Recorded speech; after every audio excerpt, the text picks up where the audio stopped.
Hello and welcome back to whatever we're going to call this podcast. It was the Codcast, the Pubcast.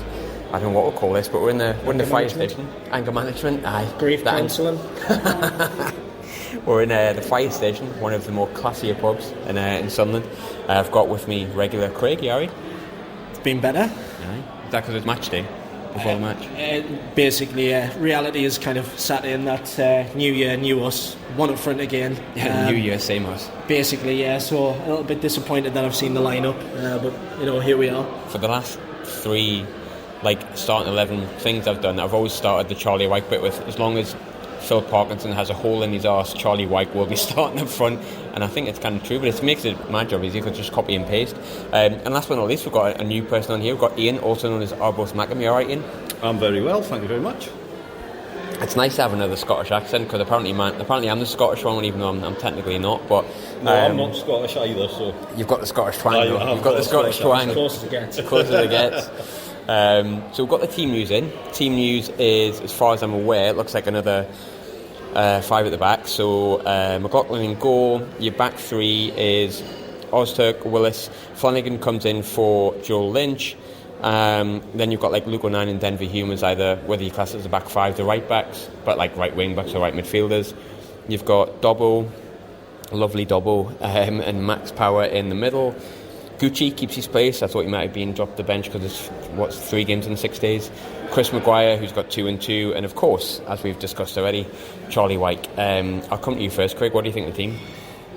You mentioned 3 again. I don't know. I keep seeing 5. I keep seeing that. Yeah, 7 when Ledbetter. Don't. I was going to. Well, look, yeah. Powell will probably sit as the holding midfielder, so it's going to be 6, isn't it? I know Dobson has a licence to go forward, but Tin Hat on, I just think George Dobson's shite. Honest to God, I don't think he offers us anything at all. Tin Hat off, I love George Dobson. I don't know why. Honest to God, I can't think of a positive contribution. His hair? Look, I'm past it. I can't have hair like that. Not for a man in his 30s. Jesus Christ. People think I've got a midlife crisis. I'm 33. I'm definitely having a midlife crisis, and that's why my hair is exactly like George Dobson. George, if you're listening, thanks for the inspo. No, look, it was yesterday when Parkinson's number 2's done the lineup. The presser even, to say that we're going to be starting, keep defensive solid and things like that. And I'm just thinking, look, we're at home. Defensive and solid. Are we not going to eventually take a game to somebody? Because it's clear that the talent's there. You look at the bench, right? I don't want to say Will Grigg is talent, because the reality is he's got no talent. But Mark McNulty, is he not doing enough to start a game? Every time he's coming on, he's feeding off scraps for 10 minutes, and he's looking like he's creating a chance. So McNulty came on against Fleetwood and created the chance all on his own. So that's what I mean. Is it not time that he gets a goal? Because with all due respect to Charlie White, he hit the post, granted, the other day, but he's just a lump. Exactly that. He's not doing it. And he's not a very good one at that, to be honest. The Harry suit absolutely bullied him. You're hearing comparisons with people like Kevin Kyle and stuff like that, and I think it's you couldn't make Kevin Kyle's boots, to be honest. Kevin Kyle, very unfair to Kevin Kyle. Kevin Kyle was good in the Championship. Yeah, but look, White's not cutting the grade. I personally think at the end of this season we'll probably be trying to offload him to a team who's going to be looking for promotion out of League 2 next season. Yeah, that could be us, actually, if we persist with Phil Parkinson. But no, look, I think games like this, I think you've got to go more attacking minded, because I'm looking at that lineup and I think we're going to invite an awful lot of pressure. I think the midfield's quite weak. Power and Dobson, for me, I think we'll probably end up getting overrun. Will you leave Dobbo alone, please? Personal opinion. Look, if people grief George Honeyman and they said George Honeyman wasn't very good, look, if Dobson's Honeyman's replacement, then. But no, look, quite underwhelmed, if you like. Always. The bench obviously is somewhat of a positive. You've got Watmore who can come on and run his people. I guess, if there is one. He's hot and cold, isn't he? I mean, he runs at people. He doesn't really so much have an end product. But look, I think McNulty should have been involved today. Yeah, so do I. Ian, what do you think of the lineup? I think formation-wise, I'm always a bit sort of torn. I think in theory, on paper, a fluid 3 or a 5, energy should work. We should be able to swarm all over teams, but have we got the players there to do it? I don't think we do. Power, he's not the midfielder I thought he would be. Nah, I hate Max Power. I'll be honest, I'm going to put it out there, I hate Max Power. We said this after the Bolton game again, it's one of those, you don't really know fully what he offers. I mean, he always seeks out the Hollywood ball and things like that, doesn't he? That people thinks say he's Steven Gerrard and he's not.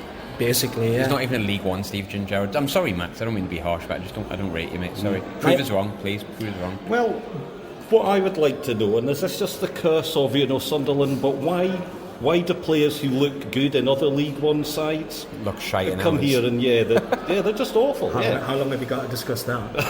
Well, for me, the thing that got me with the Sunderland curse that's definitely existing is Dave Jones. 20 years doing absolutely nothing wrong. One of the best presenters, still one of the best presenters the country's ever had, and yet 2 days at Sunderland and somehow gets embroiled in a racism row. If that's not the curse of Sunderland, I'll never know what is. Yeah. But then again, lads, on the flip side, we're talking about like football's the worst thing. World War III is going to happen. How do you feel about World War III? Quite positive if it's going to bring an end to this pain every Saturday. I mean, we're going to get rid of player ratings. It's going to be troop ratings, isn't it? Luke smiled at everyone, brought world peace. That's 9 it. out of 10. I mean, look, if you want depression, I mean, my depression was basically I just got back off holiday a couple of days away yesterday. I left my Christmas lights on over Christmas. Oh no! So yeah, I come home to obviously take my tree down, listen to Stewart Donald's interview on Total Sport, and know that we've got Lincoln at home today. So if that's not a come down back to earth, I don't know what it is. But I'm quite concerned about Lincoln today. I thought when we played them down there, they really dug in and they give us a tough time. And I think the back's by around 3,000 a day. So 3,000's down today. Yeah, they're going noisy. to be up for it. They're going to be up for it. I mean, I don't want to do a disservice to anyone, but this is going to be another cup final sort of atmosphere for them. They're going to come up, and I think they'll take the game to us. Was that the only one at Lincoln? Did any of you go to Lincoln? No, I went to Lincoln as well. Unfortunately, it was the pace that scared me. Like they had that Bruno Andrade who's injured, but they've got Harry Anderson in. Tyler Walker's really good. He scored I think 12 goals from 22 years old. So they do have players in there that are going to be honest with you, I like Alan Ozturk. I think he's one of our better defenders, which is not saying much. Best of a bad bunch. But Ozturk and Flanagan at the back, I think any pace that comes up against them, they're going to get tortured. But do you think that Willis can manage Tyler Walker, Ian? How do we live in a world where Lincoln are potentially gonna beat us at home? Yeah, I'm sure we'll definitely address that post match because we've obviously got a lot that we want to discuss about yesterday's revelations. This, I mean, we've said this before. This is where we are. This is an absolute disgusting state of things. We should be turning up today regardless of who we're playing in this league. Expecting to beat them. Stewart said we're in a good shape. We'll cover that later. So we'll leave it at that. But we will be back, not at half-time. I said half-time before, but to be honest, half-time's just always Shall we crap. do some predictions? Shall we do a prediction? I will do a prediction, right? You know what? I'm going to be positive. I'm going to say 2-0 Sunderland. I think Lincoln are poor away from home. They don't score many, which pretty much is setting them up for a 1-0 win, if I'm honest, at this point. But no, you know what? I was at Fleetwood. We were all right. We played well against Donny. We're at home against Lincoln. 2-0 Chris Maguire, first goal. 1-1. The good old fable Jack Ross scoreline. Jack Ross is gone, but he's still here in his spirit. Yeah, I'm going to go 1-1. Chris Maguire to score, and I think we'll score first, but I think they will score. Our inability to keep kind of clean sheet. Look, we kept a clean sheet against Bolton, but I'm pretty confident the three of us could have kept a clean sheet against Bolton. They were absolutely shit. But yeah, look, I'm going to go 1-1. 1-1. Ian? As an exile who doesn't get along very often, I'm going to be We're just positive. As shit we always have been. Don't worry. It's a new sort of decade, so let's hope that the 2020s are good for us. I'm gonna optimistically go 2-0 and then wait to get shot down in flames later on.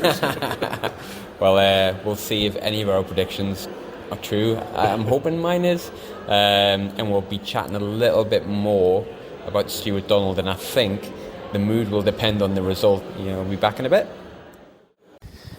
So full time, we're back. Just me and Craig this time. We seem to lose Ian somewhere along the line. Sorry, Ian.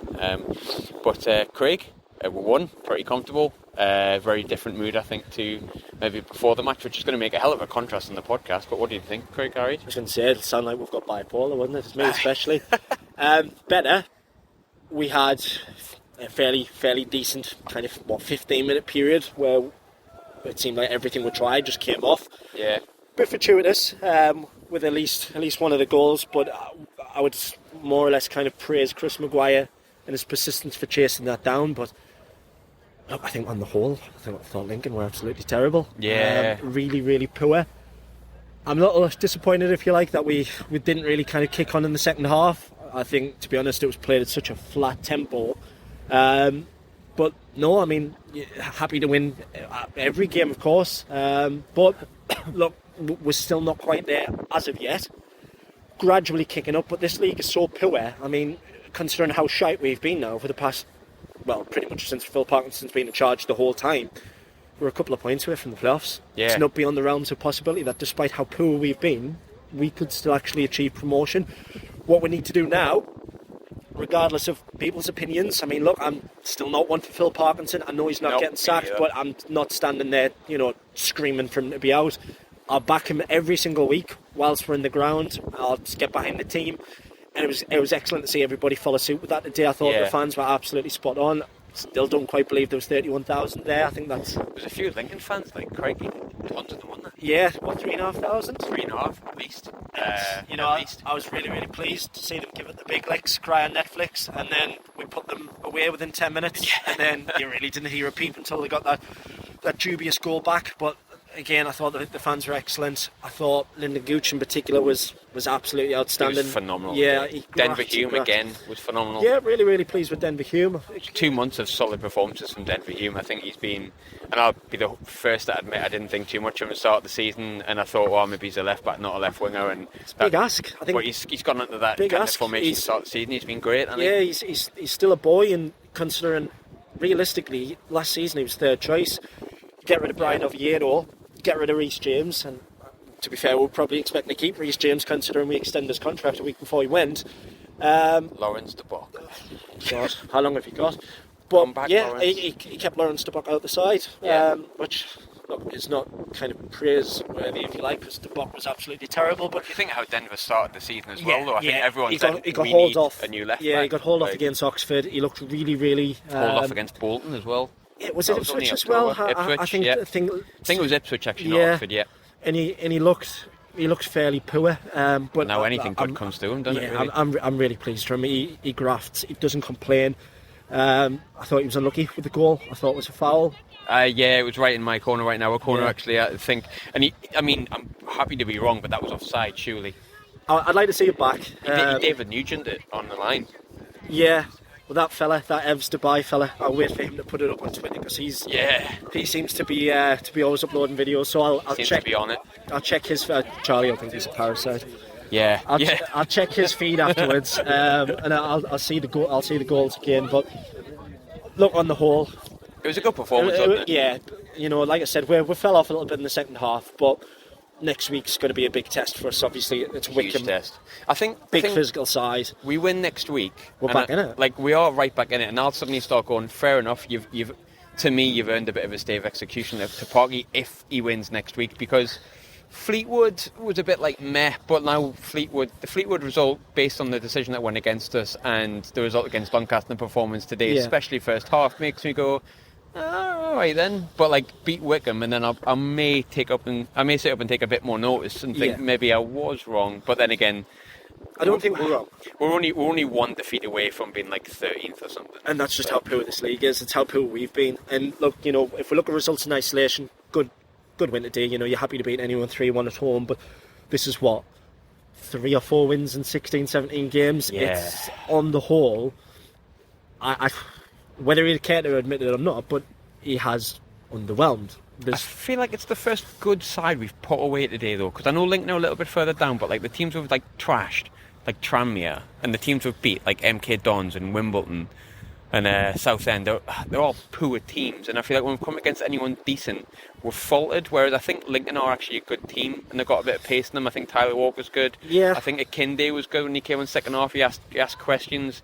I think the team played really well today. I think, and I know there's that long-running joke about Dobson and all that, and I don't love that much. I don't think Dobson's that great. It was one of his better games. But I think he had a good game today, and I think they all did apart from Wyke. I think every time it went to Wyke, it just came backwards, and I think maybe in the cold light of day when I'm not recording it, literally seconds after the final whistle, I'll change my mind and think I'm being too negative. But for me, I'd get McNulty up there. I think Wyke just doesn't bring enough.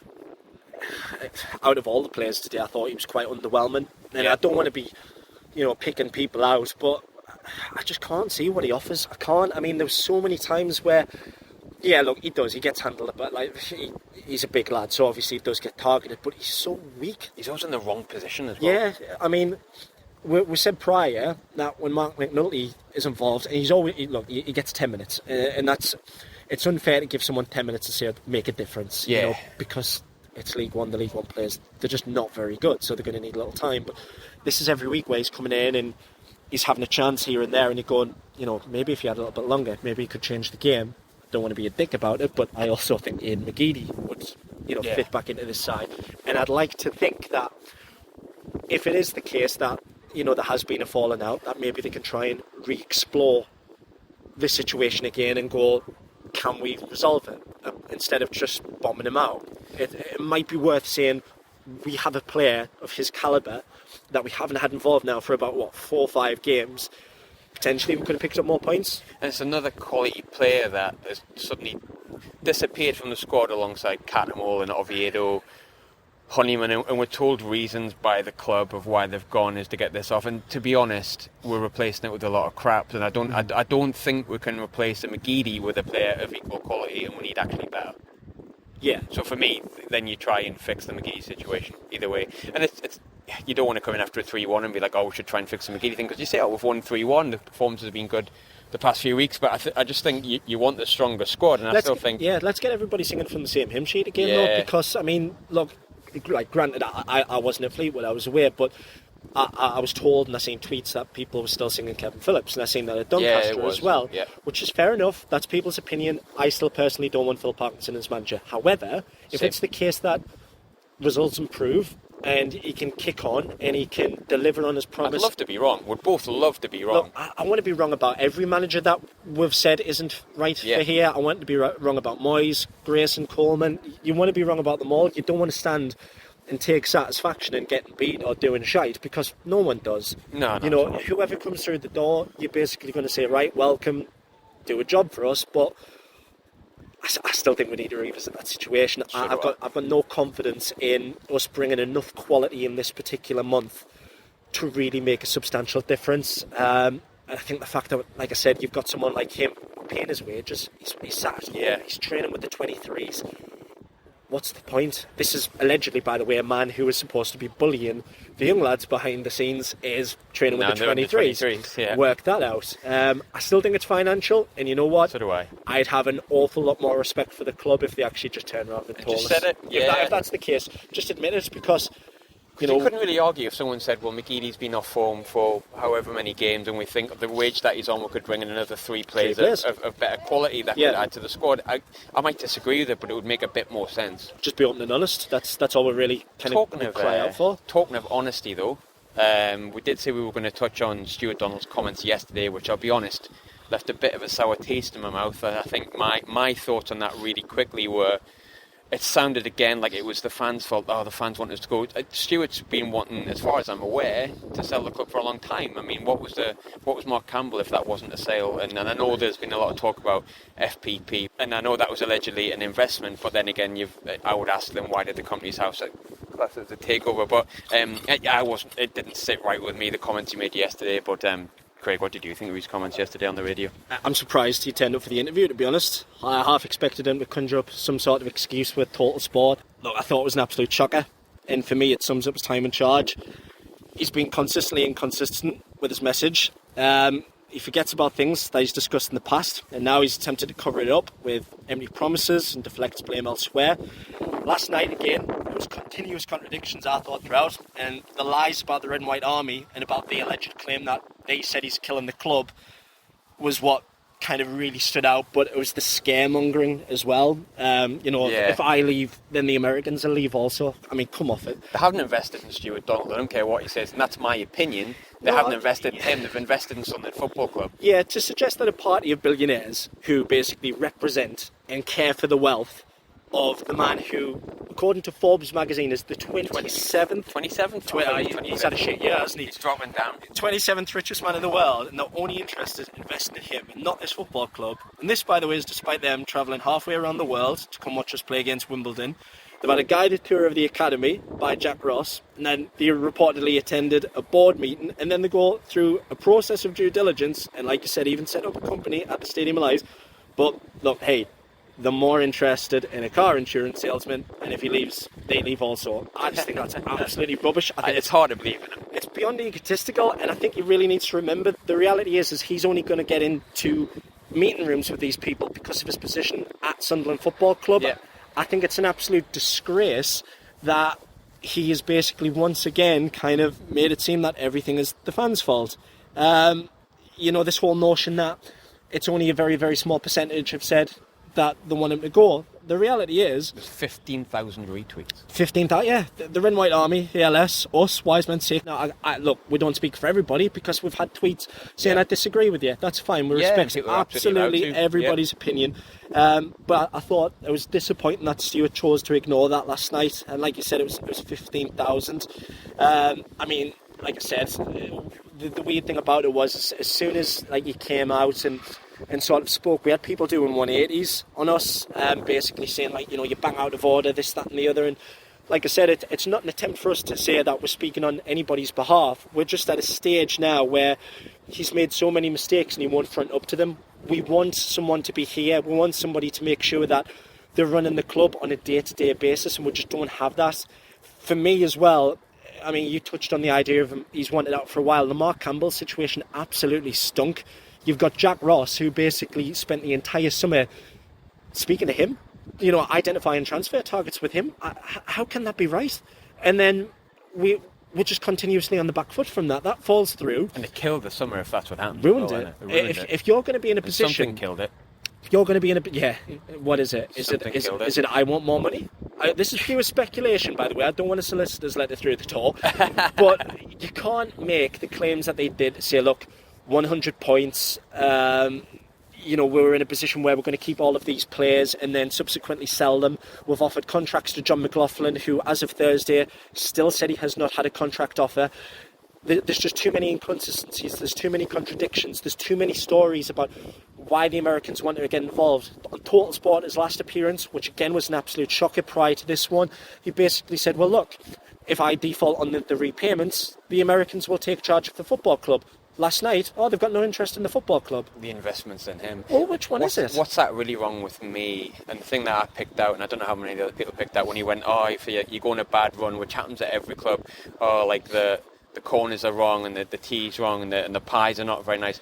No one's picking apart stuff like that. No. People are picking apart stuff that's happened for 18 months that have been catastrophic failures that have made this entire time we've been here a real struggle to get back. And I think it's unfair to say that we're just picking apart little things like pies and pints of Bovril or whatever it is that you wanted to pick at. We're picking out on big things that, Sunderland fans are not daft, and I've said this numerous times.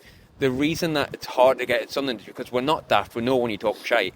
And it wasn't just a bad run and everything got bad. We can still see, despite a good win today, a lot of ineptitude over the last couple of months that has stemmed from the top. And when we're discussing, whether it's the case of picking bits out, it's picking bits out like employing people in job roles who aren't, fit for purpose. It's picking out Paul Reed's responsibility, the fact that since his time in charge, every academy team of ours, they're losing every single week. Now, we've tried to address criticism with that, and again, it just seems to fall flat on its face. What I can't quite grasp is that he once again said yesterday that everything is absolutely great. The atmosphere behind the scenes is great. We're doing well. I don't think it is. I just want. I just think he needs to front up to the mistakes that's been made. Personally, again, it's my opinion. I'm not going to go back to the statement and make sure that any of it's sort of diluted, because the position remains the same, that he needs to go. But look, it's not just him, it's also Charlie. I know Charlie has stepped down from his position, however, he still has a stake. But this is my concern, and this is one of the grown questions and criticisms, if you like. So Stewart went missing for basically 2 months. Nobody knew where he was. And when he eventually came out and said, look, I've got personal issues, I've got personal problems, that's absolutely fine. We understand that, we accept that. But in the process, he's had Charlie Methven here running the club. Now, when Charlie departed, it was noted in his farewell statement, if you like, that Stewart thanked him for staying on longer than he wanted to. Charlie also wanted to leave. So basically, we've got people who are not here anytime. We've got the other directors, and Neil Fox. I mean, we're told he works here on a part-time basis.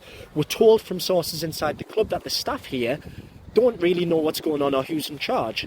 This is Sunderland Football Club. You know, we need things in place. We're crying out for someone to take charge. We're not wanting romantic appointments as much as I like, say, Tom Sloan's and Dave Jones, but these are part-time roles, non-exec board members. We need somebody who's actually going to be here and in charge. Now, with all due respect to Stewart, he can't manage this club. I think that's been displayed. No. He's not the right man for it. I admire that he's took it on.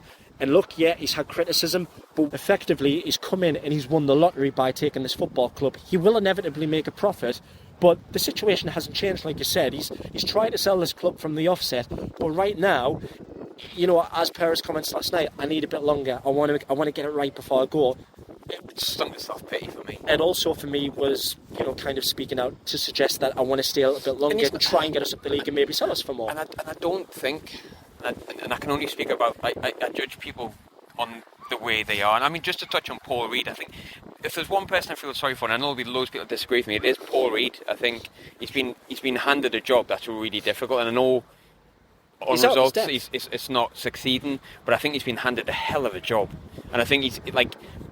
But what makes him qualified for the job? That's my question. I mean, when Charlie's had his fan nights, the ones which of course Stewart was due to attend and didn't, when Charlie's come into them and people have said, why didn't you appoint Kevin Phillips as manager? Why did you go down for Parkinson? He always came up with the same generic response. He said it was experience. Now he's been an assistant manager at Stoke, Derby, Leicester City.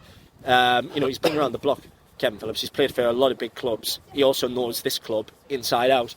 So my question, at least for that, is how can you basically say he needs experience, but Paul Reed, who's literally fresh out of football, you know, with all due respect to him, hasn't played for a big club. He's another one of the Eastleigh boys. What makes him qualified to step into a Category 1 academy and say, I can run this? Now, results show that he can't. Results show that he can't. We get beat every single week. You can't tell me that these kids who are coming in, the 23s, the 18s, are enjoying being part of this football club at the moment. They're going to win. I mean, what, the 23s got beat 10-0, 11? 10-0? Yeah. It's absolutely soul-destroying. But for me, and again, one of the further points of Donald is I also think it's weak on his part. And he came on the radio and he was like, yeah, I'm just going to give them what they want. And, you know, Simon Pride offered him the opportunity to say, well, you know, do you not want to disagree? Do you not want to kind of stand up in front up to them and explain why you think you should stay? And he was like, well, yeah, but no, I'll just give them what they want. You know, have a bit of balls and basically say like, look, yeah, okay, listen, it hasn't been good enough, but this is my plans. This is what I'm going to do. The reality is we know that he can't get rid of this football club very quickly. This is not the sale of a house. This is the sale of a football club. But make yourself more available. Don't conveniently come on the radio, tell us why, well, at least give the hint of the impression that's the fans' fault, and then the next day, if you basically want to tell us that you're doing everything for this football club and that you're in the process of making sure the recruitment and everything's fine, be here every week. Be here on a match day. Yeah. It's not too much to ask. I know there's been rumours that apparently he wasn't there. I don't know, I haven't looked into it too fresh after the game, but I know, as far as I'm aware, he's not here. Well, for those the most important for those who are listening, who are still listening to us moaning on, Nick Laughlin at the Echo, it was his tweet that he basically put up. So for me, yeah, look, he's not here. Yeah. Hasn't been here in a long time, which I suppose kind of further questions the statement that he put out to say that, you know, we've been playing really good football of late.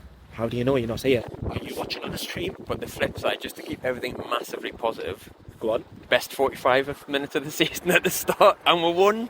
I think the 15 minutes where we've kind of put them away. I thought we were good first half.